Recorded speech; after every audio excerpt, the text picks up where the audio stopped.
भान्ति ध्रुव्य व्ययजनिलसन्तोन्तरहिता जगत्साक्षी मार्ग प्रकटन परो भानुरिव यो महावीर स्वामी में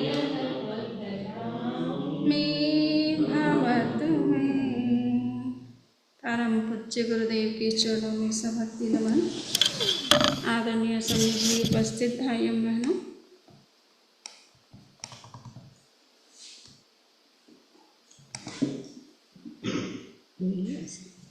अच्छा ओके, चलिए इसको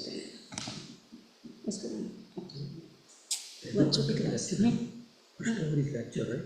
हाँ फर्स्ट लेक्चर।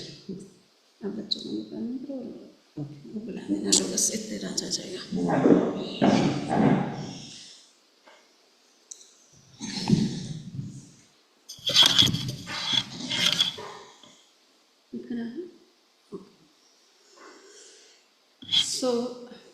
अभी फर्स्ट हमारा स्वाध्याय चलेगा, उसके बाद 1 घंटा करीबन धर्मी बेन के संदर्भ में जो प्रार्थना सभा रखी गई है उसका प्रोग्राम चलेगा 3:30 से 4:30।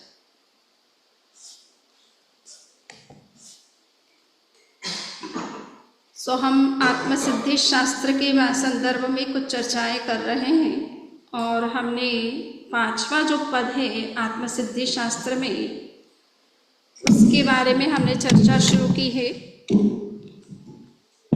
और वो चर्चा इस बात को लेकर के है कि मोक्ष है या नहीं है, ये भी एक डाउट का विषय होता है, क्योंकि कुछ चीज़ें जो हमारी इंद्रियों से हम नहीं देख पाते उसके बारे में हमें शंका रहती है कि वो वास्तव में एग्जिस्ट करती है या नहीं करती है।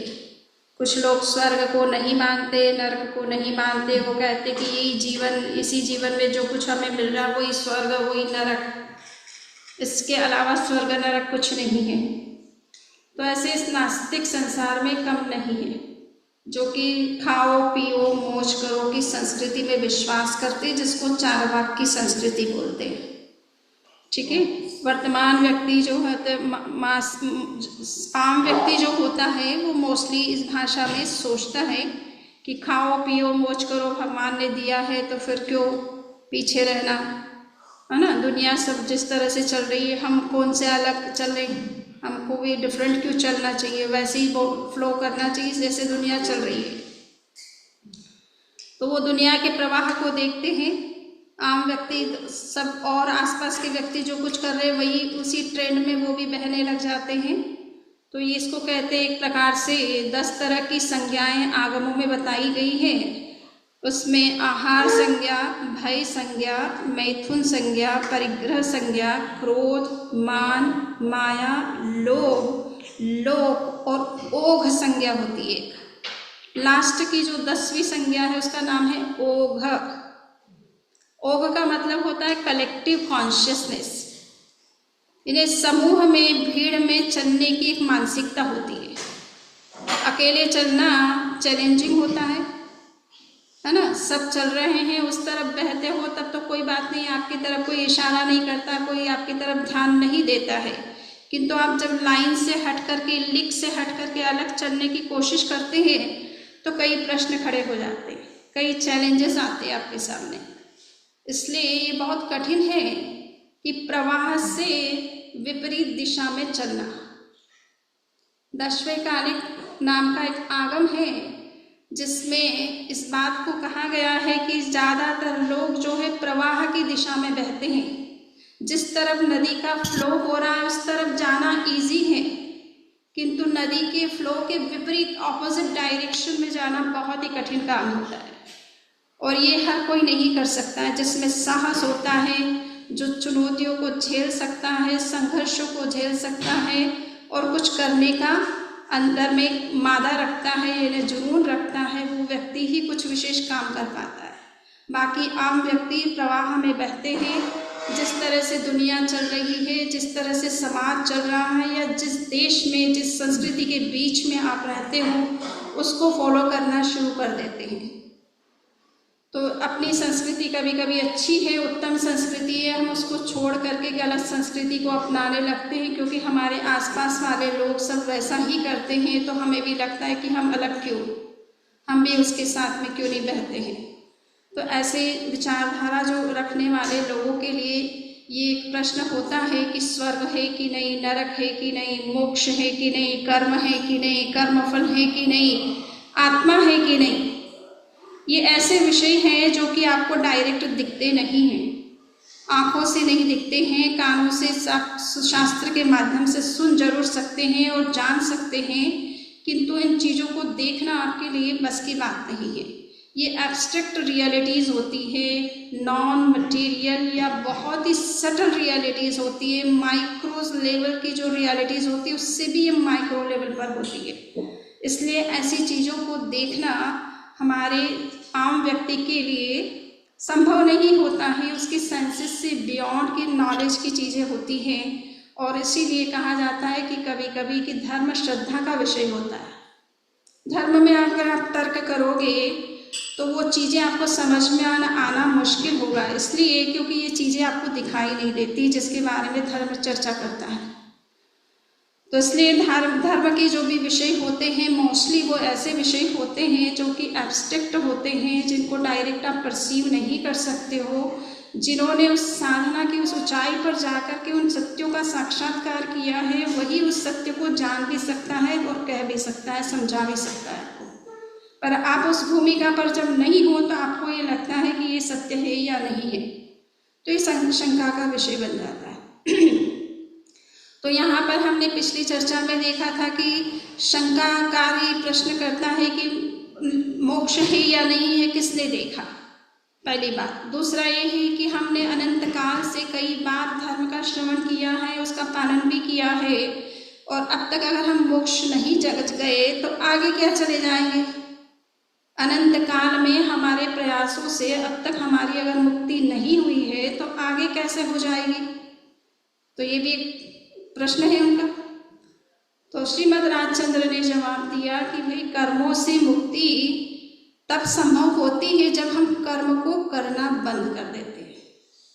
अब आप कर्म करना बंद तो नहीं करते, केवल मुक्ति की कामना करते रहते हो, है ना। जो काम नहीं करना वो तो करते रहते हो और फिर कहते अब तक मुक्ति क्यों नहीं हुई। तो पहले उस बात को समझना है कि कर्म बंधन से मुक्ति होती कैसे है, किन चीज़ों को रोकने से, किन चीज़ों को त्यागने से मुक्ति होती है। अगर उन चीज़ों को आप जब तक त्यागोगे नहीं तब तक मुक्ति कैसे संभव हो सकती है ना। भगवान महावीर ने कहा है रागो य दोषो बिय कम्म बियम। राग और द्वेष ये दो कर्म की बीज है। कर्म के बंधन इन दो कारणों से होते हैं, बस छोटी सी बात समझना है और कुछ नहीं। धर्म का सार इतना ही है। इतने प्रवचन आप सुनते हो, इतने ग्रंथ जो है पढ़ते हो, स्वाध्याय करते हो, सार क्या है, राग और द्वेष से मुक्त बनो, बस। इससे ज़्यादा कुछ उसका सार नहीं है। परंतु उस चीज़ को आज तक हमने समझ ही नहीं पाए हैं। इतना सुन करके भी हम नहीं समझ पा रहे हैं। जब कभी राग या द्वेष के प्रसंग आते हैं फिर वही राग वही द्वेष। अभी तक छूटा है किसी का राग द्वेष? इतना सुन लेने के बाद भी नहीं ना। तो यहाँ पर ये बात आ रही कि प्रीत्यो काल अनंत ते कर्म शुभाशुभ भाव तेह शुभाशुभ छेदता उपजे मोक्ष स्वभाव, है ना। अनंत काल बीत गया है। Since infinite time, the soul is engaged in auspicious and inauspicious feelings. When these auspicious and inauspicious feelings are destroyed, the soul attains liberation, which is its true nature.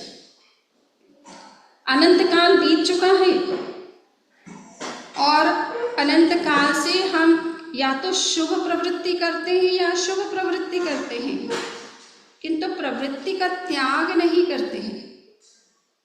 ठीक है ना। प्रवृत्ति मात्र का त्याग किए बिना कर्म के बंधन से पूरी तरह से मुक्ति नहीं होती है। आपने अशुभ का त्याग किया तो शुभ चालू है ना। शुभ का भी त्याग करो तो जाकर के मुक्ति होती है। कुछ ना कुछ कर्म करते ही रहेंगे। बिना कर्म किए हम बैठ भी नहीं सकते हैं। किसी को वहाँ ध्यान करने को कहो तो आधे घंटे क्या 5 मिनट भी मन नहीं लगता है, परंतु काम करने में 24 घंटे लगा दो तो काम करते रहेंगे। दिन और रात में भी नहीं सोएंगे, देर तक अपना काम करते रहेंगे। ऑफिस के पेंडिंग काम है उनको निपटाना है, घर के पेंडिंग काम है उनको निपटाना है, तो उसी के बारे में चलते रहता दिमाग। तो हम कोई भी 1 मिनट भी फ्री तो बैठना चाहते ही नहीं है। फ्री बैठना अच्छा भी नहीं लगता है। कोई बिठा दे तो सोचे कि हमारा टाइम वेस्ट हो गया। तो जब हम कुछ एक्शन बिना हम रहना नहीं चाहते हैं तो उस कंडीशन में कर्म के बंधन भी चालू रहते हैं। चाहे आपके ज़रूरी काम हो, आपके ऑफिस के वर्क हो, घर के काम हो, समाज के काम हो, धर्म के काम हो, कोई भी काम हो, अब जब तक आप प्रवृत्ति में एंगेज रहेंगे तब तक शुभ या अशुभ कर्मों के बंधन चालू रहेंगे और इस कारण से मुक्ति हो नहीं पाती है। तो मुक्ति के लिए हमें प्रयास करना है कि अगर हम जैसे शुभ कर्मों को करते हैं तो उसका शुभ का फल मिलता है, अशुभ कर्म करते हैं तो अशुभ कर्मों का फल मिलता है। कर्म करने से कर्म का फल भी प्राप्त होता है और उस फल के स्वरूप फिर हमारी चेतना जो है वापस कुछ नए कर्म करने में लग जाती है। तो नए नए कर्म हम करते रहते, पुराने कर्म टूटते भी हैं, खत्म भी होते हैं, किंतु नए कर्मों के बंधन को भी हम बंद नहीं करते हैं। निरंतर कुछ न कुछ नया काम करते रहते। एक प्रोजेक्ट पूरा हुआ तो नया प्रोजेक्ट शुरू कर देते हैं। हम सोचते कि ये तो कंप्लीट हो गया, बट नहीं, दूसरा नया प्रोजेक्ट अप्लाई करेंगे, उसके लिए फिर वर्क करेंगे। तो हम किसी तरह से अपने आप को एंगेज रखना चाहते हैं और उस एंगेज रहने के कारण से आपके शुभ या अशुभ दोनों तरह के कर्मों के बंधन चालू रहते हैं। शुभ काम करते हैं तो शुभ के बंधन चालू है, अशुभ करते हैं तो अशुभ के बंधन चालू है और इसलिए आपका मोक्ष नहीं होता है। तब करना क्या चाहिए कि when these auspicious and inauspicious feelings are destroyed, the soul attains liberation।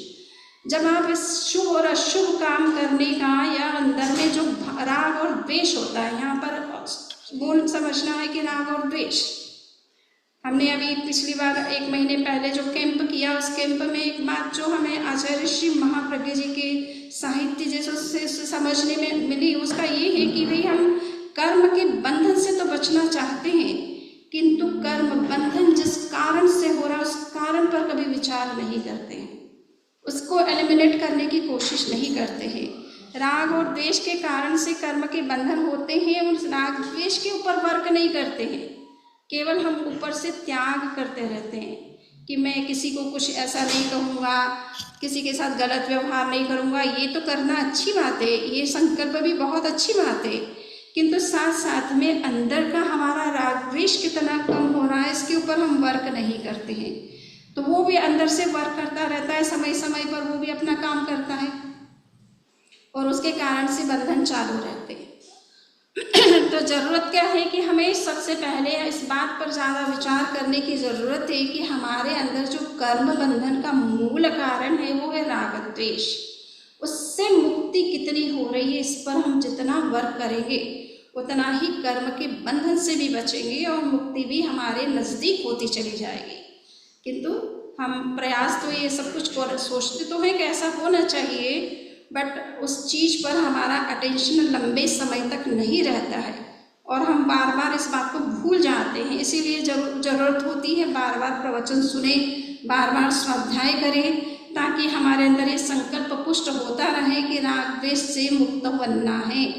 ये जीवन में हमारा लक्ष्य अगर सुनिश्चित हो जाता है, इसके प्रति हमारी जितनी अवेयरनेस क्रिएट होती है उतना ही हम कर्म के बंधन से बचना भी प्रारंभ होते हैं और एक दिन ऐसा आ सकता है कि हम राग द्वेष से पूरी तरह से मुक्त बन जाए और उस दिन हम अपने शुद्धात्म स्वरूप में स्थित हो जाते हैं, परमात्मा स्वरूप में स्थित हो जाते हैं, उस डिवाइन स्वरूप में चले जाते हैं जिसको हम परमात्मा का स्वरूप समझते हैं।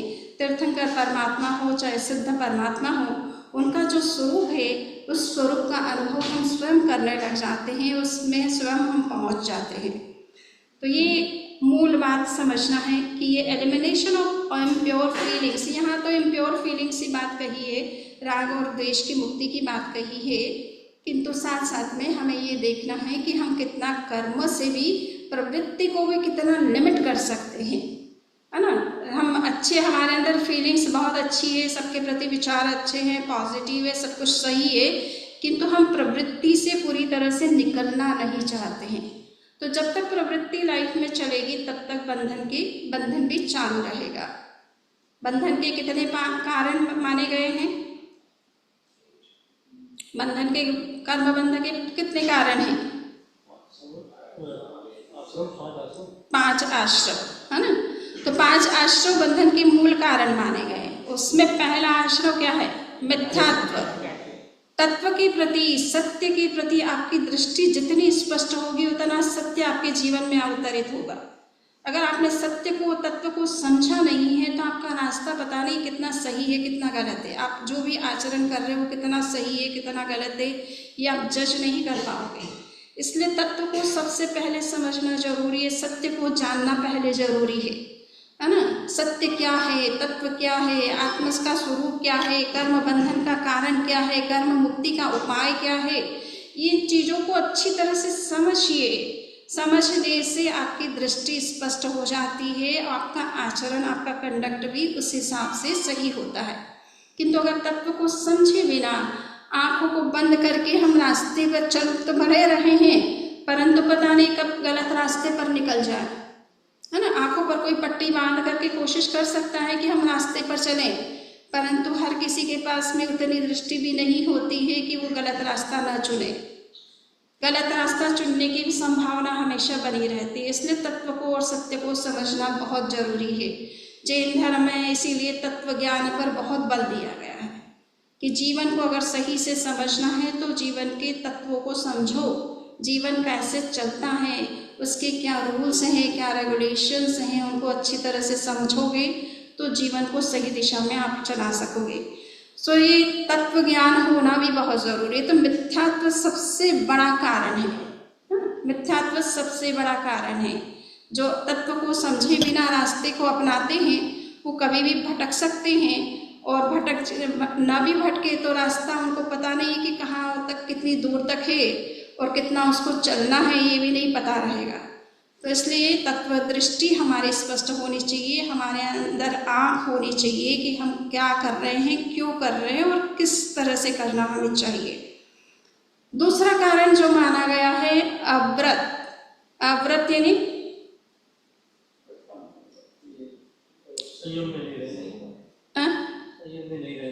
संयम में नहीं रहना।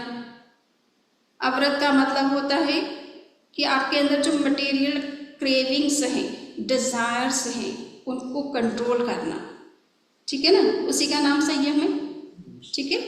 सो जो हमारे अंदर जो मटेरियल डिजायर्स होती, क्रेविंग्स होती है, उसके कारण से हमारी दौड़ उस तरफ ही होती, पदार्थ की तरफ, आत्मा की तरफ होती ही नहीं, है ना।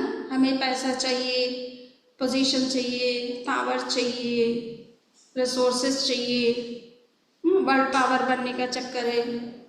तो हम हमारा ध्यान उन चीज़ों पर है, तब आत्मा की तरफ कहाँ से गति हो सकती है। तो मटेरियल डिजायर्स जितनी हमारे अंदर होती है उतना ही हम अपने आप को ज़्यादा किसी न किसी प्रवृत्ति में एंगेज रखते हैं, बजाय कि उससे मुक्त होने का प्रयास करते हैं, ठीक है ना। जितनी डिजायर्स उतनी आपकी दौड़ बनी रहेगी, जितनी डिजायर्स कम उतना आप अपने अंदर जा सकते हैं। इसलिए कहा जाता है कि जितना संतोष हमारे अंदर आता है उतना ही सुख के प्रति हमारी नजदीकी बढ़ती जाती है। पदार्थ से सुख नहीं मिलता है, पदार्थ से सुविधा मिलती है। सुविधा मिलती है, आपको यहाँ आना है, गाड़ी है तो आप आ सकेंगे। अगर आपके पास कार नहीं है तो आपको आना मुश्किल है, क्योंकि डिस्टेंस इतनी ज़्यादा है कि इतना पैदल चल करके कोई नहीं पहुँच पाएगा जल्दी से, ठीक है ना। तो आने के लिए आपको गाड़ी सुविधा देती है कि हाँ, आप आधे घंटे में या 1 पौन घंटे में आप पहुंच सकते हैं JBB। परंतु अगर वो नहीं है तो कुछ लोगों के नहीं आने का कारण यही होता है कि उनके पास कार की सुविधा नहीं है या कोई राइड देने वाला नहीं है, तो वो नहीं आ पाते हैं। ठीक है, तो पदार्थ से और धन से हमें सुविधाएं जो चाहिए, फैसिलिटी चाहिए, हमें कोई भी काम करना है तो हम शॉर्ट टाइम में उस काम को कर सकते हैं अगर हमारे पास संसाधन है। परंतु अगर वो नहीं है तो हमारे लिए कठिनाई हो जाती है उस काम को करने में। तो धन से हमें सुख और सुविधाएं मिलती है और उसके कारण से कुछ सीमा तक सुख भी मिलता है, जिसको मटेरियल प्लेजर कहते हैं। परंतु मटेरियल प्लेजर मैटर से पर डिपेंडेंट है। जब तक वो पदार्थ है तब तक हम सुखी, वो पदार्थ गया कि हम दुखी नहीं। तो हमारा वो सुख जो है वो डिपेंडेंट है, उस डिपेंडेंसी रहती है उसके अंदर। किंतु आत्मा का सुख जो है उसमें कोई डिपेंडेंसी नहीं है। आत्मा तो एनी टाइम आपके पास है, वो कभी लॉस्ट होनी नहीं है। वो लॉस्ट हुई मतलब आप लॉस्ट हो गए, समझ में आया ना? आपका अस्तित्व ही नहीं है फिर तो। ठीक है, वो तो एनी टाइम 24 आवर्स आपके पास वो सोर्स बना रहता है। आप कभी भी बिना पदार्थ के भी सुखी रह सकते हैं। साधु साधियों के पास कौन सा पदार्थ है? ना कोई मकान है, ना कोई संपत्ति है ना? खाने के लिए भी, आहार के लिए भी, फूड के लिए भी देखना है, कोई आएगा तो ले लेंगे, नहीं तो वो भी नहीं है उनके पास कोई व्यवस्था उसकी। परंतु सुख में कोई कमी है क्या? जितना पदार्थ कम उतना व्यक्ति सुखी हो सकता है। पर हाँ, गृहस्थ जीवन है उसमें देखना है कि आपकी क्या जरूरत है, वो तो उतना तो आपके पास सुविधा होनी जरूरी है। सो पदार्थ के प्रति जो अननेसेसरी हमारी जो क्रेविंग्स होती, मटेरियल हमारे अंदर जो डिजायर्स होती, क्रेविंग्स होती है, वो हमें निरंतर किसी न किसी चीज में एंगेज रखती है। अगर हमारी जरूरत है तो ठीक है, अगर नहीं है तो अननेसेसरी हम एंगेज होते हैं और कर्मों के बंधन हमारे बढ़ते चले जाते हैं। इसलिए कितना हम इच्छाओं का सीमाकरण कर सकते हैं, इच्छाओं का जो है मर्यादा कर सकते हैं, लिमिट कर सकते हैं कि हमारी क्या ज़रूरत है और कितना हमें करना है अपनी लाइफ में। उसके अलावा हमारे सेल्फ के लिए भी हमें क्या करना है, कितना समय लगाना है। तीसरा बहुत बड़ा कर्म का जो बंधन का जो कारण बनता है वो क्या है? प्रमाद। व्यक्ति के अंदर तत्व का ज्ञान है, इच्छाएं भी बहुत असीमित नहीं है, किंतु समय अभी होते हुए भी उसका उपयोग धर्म कार्यों में नहीं करते हैं, है ना? घूमने फिरने चले जाएंगे, क्रूज पे भी चले जाएंगे, है ना? परंतु जो है सामायिक कह दो, संबंध स्वाध्याय के लिए कहो तो उतना समय लगाना मुश्किल है ना? क्रूज पे जाएंगे तो कितना आवर्स, 2 दिन 3 दिन, उतने उसको घंटों को तो कोई गिनेगा ही नहीं, पता ही नहीं चलेगा कब 3 दिन बीत गए। पर आधे घंटे स्वाध्याय कह दो तो घड़ी देखेंगे कि आधा घंटा कब पूरा हो और स्वाध्याय पूरा हो। तो ये कहने का इतना ही मतलब कि प्रमाद, व्यक्ति के अंदर समय होता है किंतु धर्म कार्यों में आत्मा के जो कार्य होते हैं जिससे आत्मा शुद्ध बनती है, आत्मिक विकास होता है, स्पिरिचुअल ग्रोथ होती है और वो आपके जीवन को ऊपर उठाती है एक्चुअल में। परंतु हमारा अटेंशन उन चीज़ों के प्रति नहीं है, और चीज़ों के प्रति हमारे पास फुल टाइम है। किसी के पार्टी में जाना है, किसी का बर्थडे सेलिब्रेट करना है, किसी की मैरिज है, चाहे इंडिया जाना है, चाहे अब्रॉड में कहीं भी जाना है। So we have enough time for that, है ना? फिर सब चीज़ें मैनेज होती है। बट धर्म कार्यों के लिए हम समझिए एक सामायिक तो करना थोड़ा मुश्किल, एक वर्किंग डे होता है नहीं? और शादी में देखा जाता है वर्किंग डे। किसी की शादी हो आपके रिलेटिव्स की, तो शादी में तो कोई देखता है वर्किंग डे है कि नहीं है। और शादी तो आपके वर्किंग डे के हिसाब से तो नहीं होती है ना, वीकेंड में होती है यहाँ पे शादियाँ। सो वर्किंग डे में सारा मैनेज हो जाता है ना, इंडिया भी जा करके शादियाँ करके आ जाते हैं, हाँ? तो कहने का इतना ही मतलब है कि मैनेजेबल सब चीज़ें हो सकती है, बट हमारा रुचि हो तब ना वो मैनेज हो, हमारा इंटरेस्ट हो तब मैनेज हो। हमारा इंटरेस्ट इन चीज़ों में नहीं है उतना तो मैनेज भी नहीं होती, फिर तो बहाने, एक्सक्यूज़ के ऊपर एक्सक्यूज़ नहीं। तो ये तीसरा जो मूल कारण है वो प्रमाद। व्यक्ति को ज्ञान नहीं है ऐसा नहीं है। हमारे यहाँ सभी लोग इतने स्वाध्यायी हैं, यहाँ के ऑर्लैंडो के, हमेशा स्वाध्याय करते हैं, शास्त्र को सुनते हैं, 300 वर्ष हो गए हैं, कंटिन्यू प्रवचन में आते, तो तत्व ज्ञान की तो अब कमी किसी के में नहीं है, यहाँ पर जो बैठे हैं उन लोगों में, है ना। तत्व ज्ञान की कमी नहीं है, मिथ्यात्व नहीं है, तत्व ज्ञान जानते हैं। और अवृत इच्छाएं भी मेरे ख्याल से इतनी अनलिमिटेड नहीं है, यहाँ तो बहुत बैरागी लोग हैं, है ना, इच्छाएं इतनी ज़्यादा नहीं है। परंतु प्रमाद तो अभी ये भी है ना, अभी भी समय नहीं निकलता है सामायिक कर लें कि ध्यान करें कि स्वाध्याय करें कि पोषद करें, नहीं। हमने पोषद दे रखा था, हमने कहा भगवान महावीर के समय तो राजा महाराजा पोषद करते थे, क्यों? भगवान महावीर का निर्वाण हुआ तो उनके पास कितने राजा थे, कितने राजा उपस्थित थे उस समय? 18 राजा थे, एक नहीं 18 देशों के राजा थे, किंग थे। नो लिच्छवी नो मल्लवी, गणराज्य थे उस समय, रिपब्लिक पॉलिटिकल सिस्टम थे। 18 किंग्स वर देयर। जब भगवान महावीर का निर्वाण हुआ उस दिन 18 राजा उनके यहाँ पोषद करके बैठे थे। अब राजाओं को पोषद करने का आज तो कल्पना ही नहीं कर सकते, हाँ? आम व्यक्ति तो सोच ही नहीं सकता है कि पोषद भी हो सकता है क्या वर्किंग डेज में। भगवान महावीर का निर्वाण हुआ तो पता नहीं वो वर्किंग डे था इंडिया में, तो कोई गिनता ही नहीं है ना, वर्किंग डे देखता ही नहीं है। राजा भी आ जाते, वर्किंग डे में भी आ जाते, फुल टाइम अपना स्पेंड कर लेते हैं। आज के राजा नहीं, भगवान महावीर के टाइम पे 18 राजा पोषद करके बैठे थे। राजाओं को भी जब इतना समय मिलता है कि वो 24 घंटे का या 36 घंटे का पोषद कर सकते हैं, तो हमें क्यों नहीं मिल सकता है? हम तो कोई राजा नहीं है, महाराजा नहीं है, राजकुमार भी नहीं है, ठीक है। प्रमाद बहुत बड़ा कारण फैक्टर है। तत्व ज्ञान होते हुए भी, इच्छाएं सीमित होने के बावजूद भी अगर मनुष्य के अपना समय धर्म कार्यों में नहीं लगाता है ना, आत्मज्ञान के इस विषय में रुचि नहीं रखता है, आत्मा की उन्नति के बारे में नहीं सोचता है, तो ये सबसे बड़ा प्रमाद कहलाता है। सबसे बड़ा प्रमाद का मतलब ये नहीं कि आप नींद ले रहे हो, आप जागे हुए हो बट सामायिक नहीं करते, स्वाध्याय नहीं करते, ध्यान नहीं करते, जप नहीं करते। आप सुबह से शाम जागे हुए हो, टीवी तो देख रहे हो, परंतु सामायिक नहीं करते हो, इसका मतलब प्रमाद। आंखें खुली होते हुए भी आप प्रमाद में हैं, है ना, नींद में हैं। इसको कहते हैं स्लंबर नींद, है ना, बहुत ही गहरी नींद में जीव सोया हुआ है, इसलिए वो अपनी आत्मा के बारे में कुछ नहीं सोच पा रहा है। तो प्रमाद बहुत बड़ा बंध का कारण है।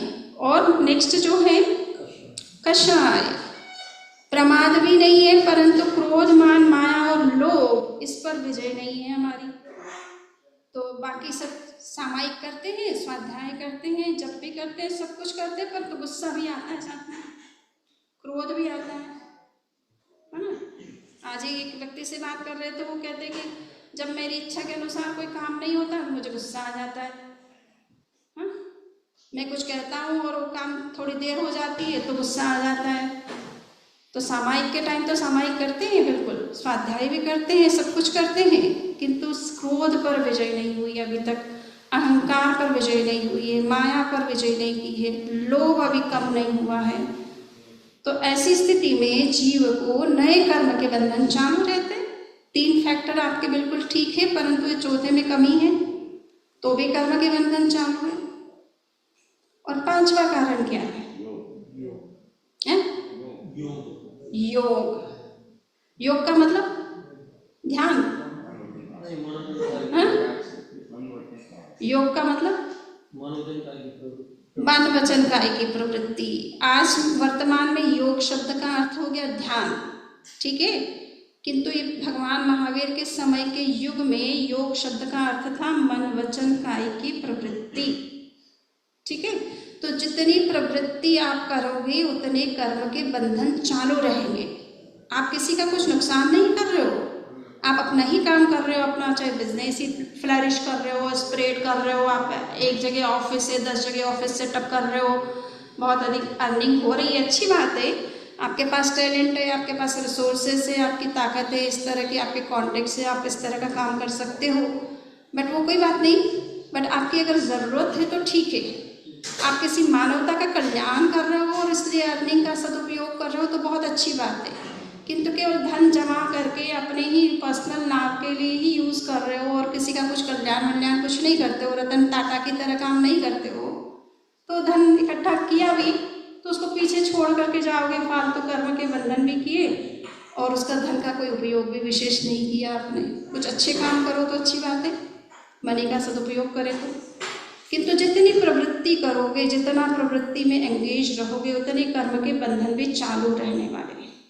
जितनी जगह आप सेटअप करोगे, इतना सारा इंफ्रास्ट्रक्चर खड़ा करोगे, बिल्डिंगें खड़े करोगे, चाहे ऑफिस सेटअप करोगे, कुछ भी करोगे, ज़मीनें खोदोगे करोगे, तो कर्मों के बंधन तो करोगे ही ना।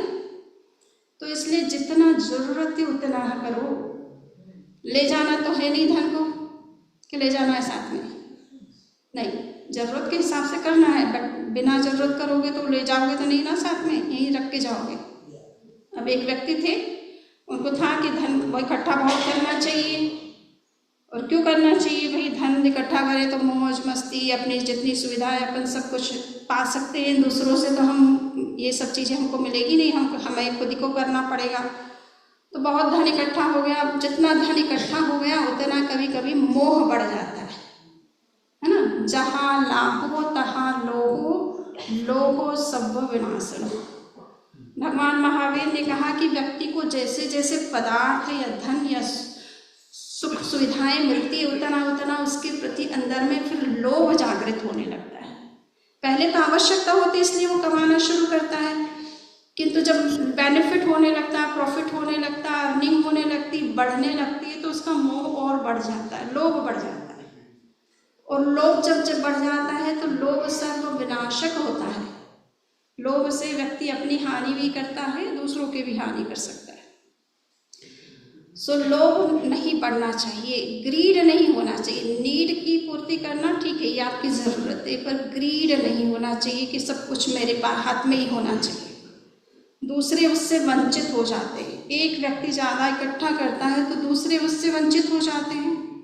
इकोलॉजी का एक प्रिंसिपल है, इकोलॉजी, उसके हिसाब से ये है कि प्रकृति में जितने भी रिसोर्सेस हैं उसकी अपनी एक लिमिट है।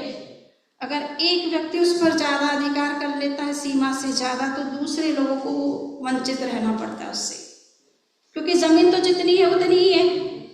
आपने एक मकान की जगह 4 मकान जितनी ज़मीन अगर घेर ली तो 4 मकान बन सकते थे, 4 और परिवार बच सकते थे, उनको नहीं मिलेगी ना ज़मीन। तो रिसोर्सेस लिमिट है, आप धरती को तो नहीं बना सकते हो ना, जितनी है उतनी ही है। परंतु अगर एक व्यक्ति आवश्यकता से ज़्यादा पर अधिकार करता है तो दूसरे लोग उससे वंचित होते हैं, और ये आगे चल कर के कभी कभी रिएक्टिव वायलेंस का रूप ले लेता है समाज में। उससे प्रतिक्रियात्मक हिंसा बढ़ती है।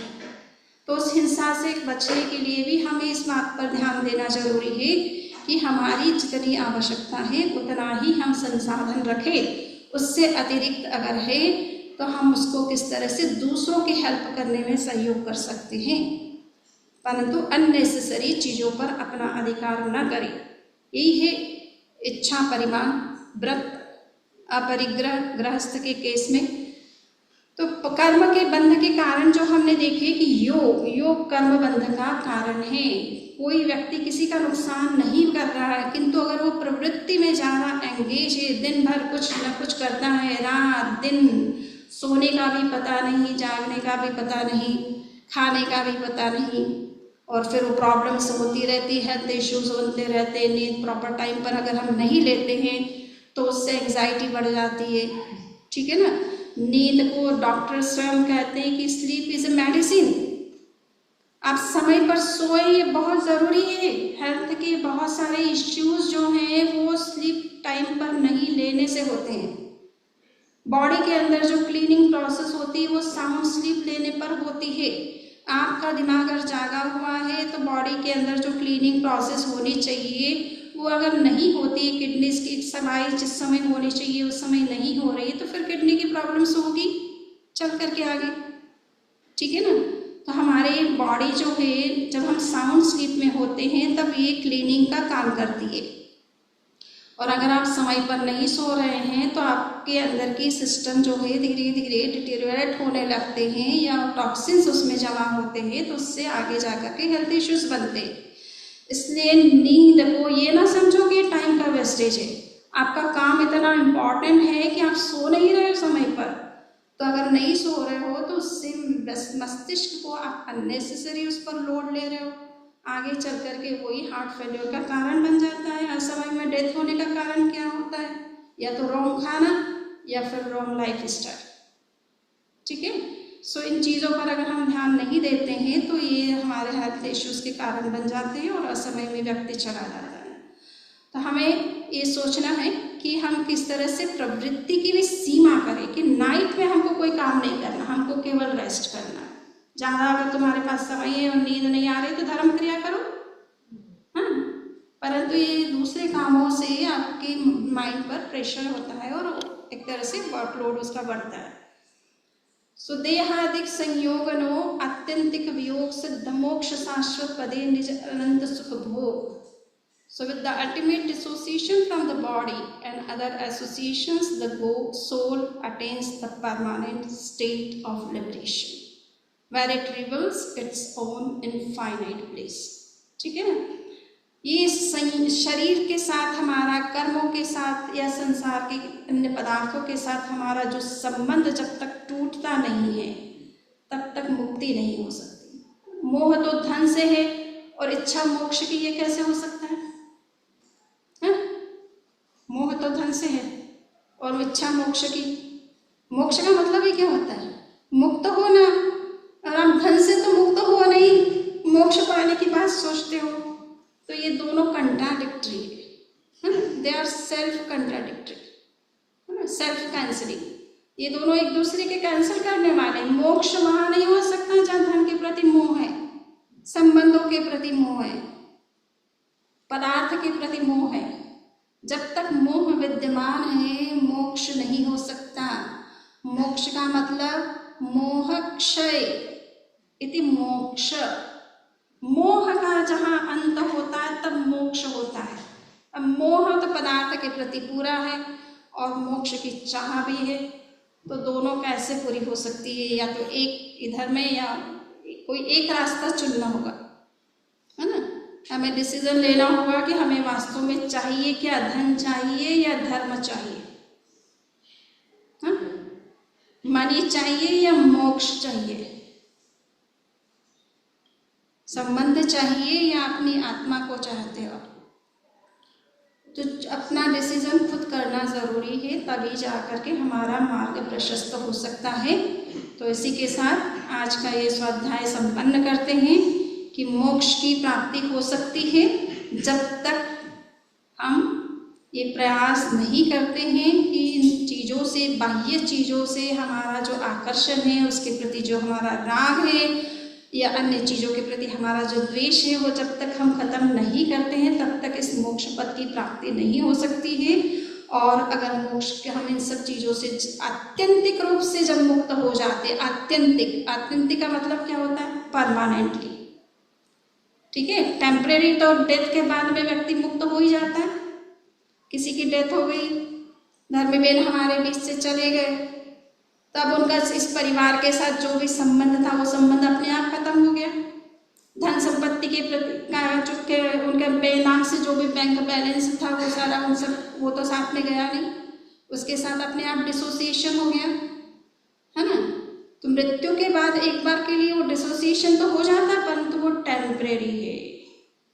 नेक्स्ट जीवन में फिर वही, फिर बड़े हुए, एजुकेशन लिया, जॉब किया, फैमिली सेटअप किया, धन कमाया, वो किया, बैंक बैलेंस बनाया, है ना? तो नेक्स्ट टाइम में फिर वही नया बैंक बैलेंस, नया खाता खोल लेंगे। ठीक है, तो परमानेंट नहीं हुआ। डेथ के बाद भी व्यक्ति का अपने परिवार के साथ, धन संपत्ति के साथ, पद प्रतिष्ठा के साथ, सबके साथ डिसोसिएशन होता है, किंतु वो परमानेंट नहीं है। उसको बोलते हैं एकांतिक, और अगर परमानेंट हो गया तो उसको बोलते हैं आत्यंतिक। हमेशा के लिए उसका अंत कर दिया आपने। अब वो वापस नेक्स्ट में इस तरह का कोई आपका रिलेशन किसी चीज़ से नहीं होगा। तो इस तरह का जो आत्यंतिक जब तक वियोग नहीं होता है, संबंध नहीं छूटता है आपका, तब तक इस शाश्वत मोक्ष सुख की प्राप्ति नहीं हो सकती है ना। तो इसलिए जरूरी है कि हमें ये समझना कि हमारा राग द्वेष कितना कम हो, केवल मृत्यु के बाद ही हमारा संबंध छूट जाए ये पर्याप्त नहीं है, बल्कि राग द्वेष पूरी तरह से छूटे और उससे जो छूटना होता है वो सही अर्थ में छूटना कहलाता है, वो सही अर्थ में मुक्ति कहलाती है। और उस मुक्ति सुख का अपना अपना आनंद है, वो एक प्रकार से ऐसी एवर लास्टिंग ब्लिसफुल स्टेट है जिसको कोई खत्म नहीं कर सकता है। जो एक बार प्राप्त हो जाती है अनंत काल तक जीव उस स्थिति में बना रहता है, उससे वो कभी नीचे नहीं आता, न नीचे आना चाहता है। ठीक है ना। इसीलिए कहा जाता है कि मोक्ष ही एक ऐसा परमानेंट पद है जहाँ जाने के बाद जीव वापस नहीं आता, न आना चाहता है कभी। ठीक है ना। इसलिए अनंत सिद्ध हो चुके हैं आज तक, अनंत आत्माएं सिद्ध परमात्मा बन चुकी है, किंतु वो कभी भी धरती पर वापस कभी आने वाली नहीं है। उस अनंत परम आनंद की अवस्था को छोड़ करके संसार के झंझटों में वो फंसने वाली कभी नहीं। यहाँ तो झंझट ही झंझट है, रोज के नई प्रॉब्लम्स, नए इश्यूज, कभी ट्रम्प ने कुछ टैरिफ लगा दिया, कभी कुछ हो गया। तो यहाँ तो ये रोज के प्रॉब्लम्स और इश्यूज है ना, और मोक्ष में कोई इश्यूज नहीं है, सारे मुक्त है। ठीक, इसी के साथ आज का ये कार्यक्रम संपन्न करते हैं।